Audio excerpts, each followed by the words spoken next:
안녕하세요. 건강 레시피입니다.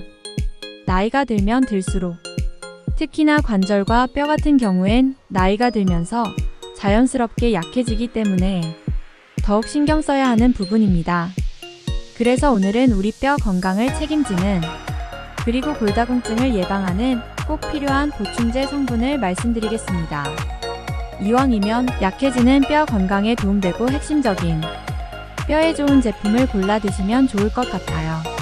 첫 번째, 뼈 건강에 중요한 성분이 비타민 K 그리고 비타민 D3입니다. 이 두 성분이 중요한 이유는 우리 몸에 부족한 성분이거든요. 비타민 D가 부족한 건 잘 아실 겁니다. 햇볕을 안 쐬기 때문에 그렇고요.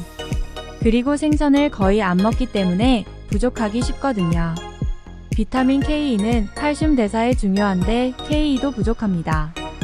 왜냐하면 우리가 비타민 K를 흡수하는 경로가 보통 녹황색 채소 같은 거에 들어가 있는 비타민 K를 우리 장에서 K로 전환하면서 소량 들어오거든요. 예를 들면 콩을 발효한 음식물을 통해서 들어오는데요. 낫또나 청국장이 있겠네요. 그리고 방목해서 키우는 소나 돼지, 닭 이런 고기에서 우리가 섭취를 할 수가 있어요.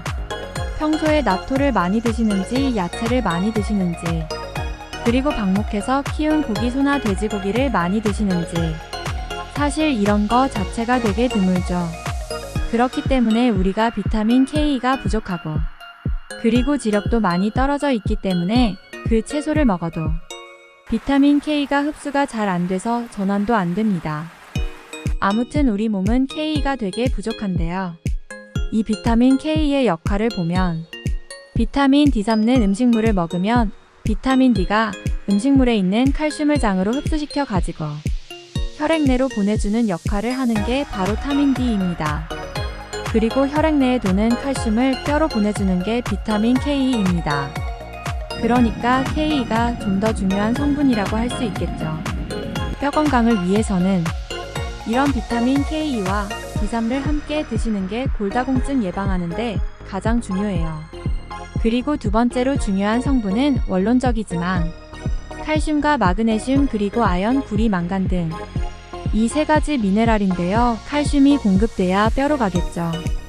그리고 마그네슘은 칼슘과 교환되면서 칼슘 흡수를 돕고 갑상선 호르몬에 작용되는 조효소로 활용돼서 칼슘을 뼈로 보내주는 역할을 하거든요. 마그네슘과 칼슘은 아주 중요한 마크로 미네랄, 아주 큰 용량의 미네랄이고요. 그리고 또 중요한 것은 아연, 구리, 망간입니다. 아연은 조골세포라고 해서 뼈에서 칼슘을 흡수해서 뼈를 만드는 세포를 활성화시켜주는 성분이 아연이에요.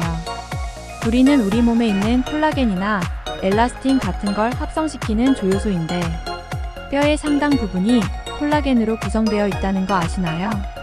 뼈를 보면 구조가 딱딱한 부분과 안쪽에 있는 골수가 있는 말랑말랑한 부분이 있는데 딱딱한 기둥을 세워주는 게 바로 콜라겐입니다.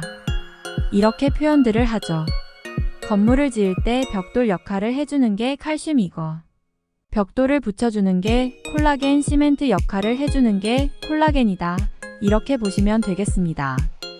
그래서 우리 뼈의 상당수가 콜라겐인데 콜라겐을 합성하는 데 도움이 되는 구리이고 마지막으로 망간은 SOD라는 슈퍼옥사이드 디스뮤타제라는 효소를 활성화시키면 조골세포를 활성화시켜준다고 합니다.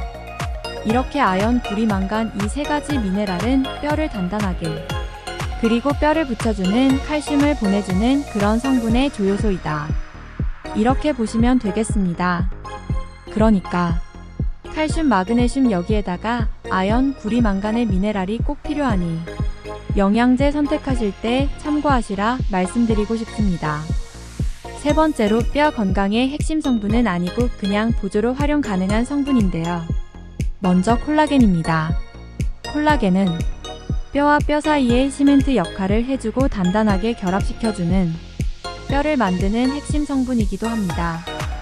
보통 우리 몸에서 합성을 하지만 40대 이후에는 콜라겐 합성량이 줄어들기 때문에 콜라겐을 따로 섭취하는 것도 되게 중요하다고 보시면 돼요.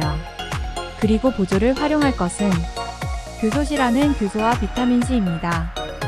이 규소와 비타민C도 콜라겐을 합성하는 주원료로 콜라겐이 이제 다발이 엮일 때 필요한 성분이기 때문에 C라는 규소와 비타민C를 따로 섭취해 주시는 것도 좋다.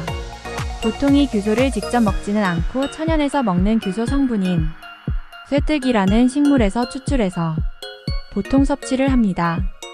그리고 식이유황 MSM인데요. 콜라겐을 만들 때 합성할 때 필요한 성분이고 연골 건강, 관절 건강을 튼튼하게 하기 때문에 뼈 건강에도 보조로 활용 가능한 게 바로 MSM 이렇게 보시면 되고요. 그리고 단백질, 유청 단백질, 우유 단백질 이런 것도 보조로 활용이 가능합니다. 뼈를 지탱해주는 근육 조직의 성장에 도움을 주면서 동시에 이런 우유 단백질을 보강해주면 여기에 들어가 있는 여러 성분들이 조골세포를 활성화시켜준다는 그런 데이터들이 있었습니다.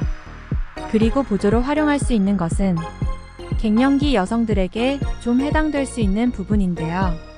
이런 호르몬 균형을 잡아주는 것도 도움을 줄 수가 있습니다.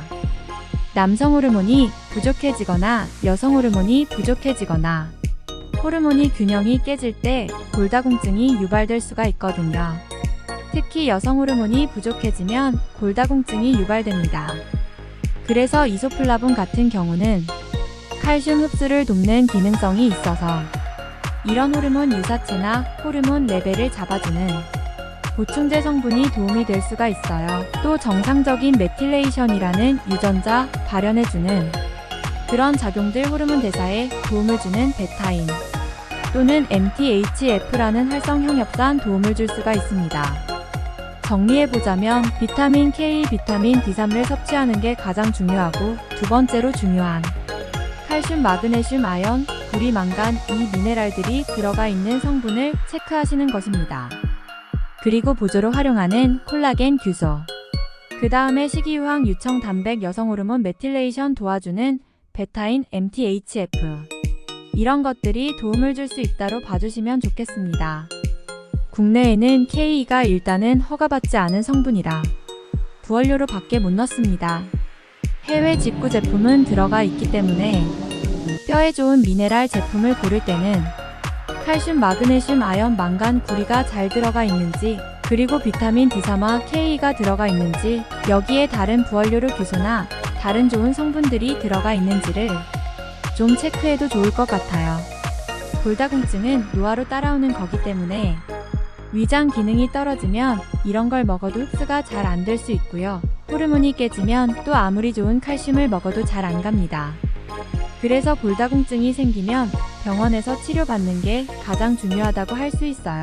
이런 보충제는 그냥 보조로만 활용하시는 게 중요하죠. 그리고 운동하면서 당 수치를 낮추고 좋은 식단의 음식들을 먹는 게 가장 중요하고 체중 감량까지는 아니더라도 유지하는 게 되게 중요합니다. 오늘 영상은 뼈 건강에 대해서 말씀드렸습니다. 영상 끝까지 시청해주셔서 감사합니다. 내일도 건강하세요.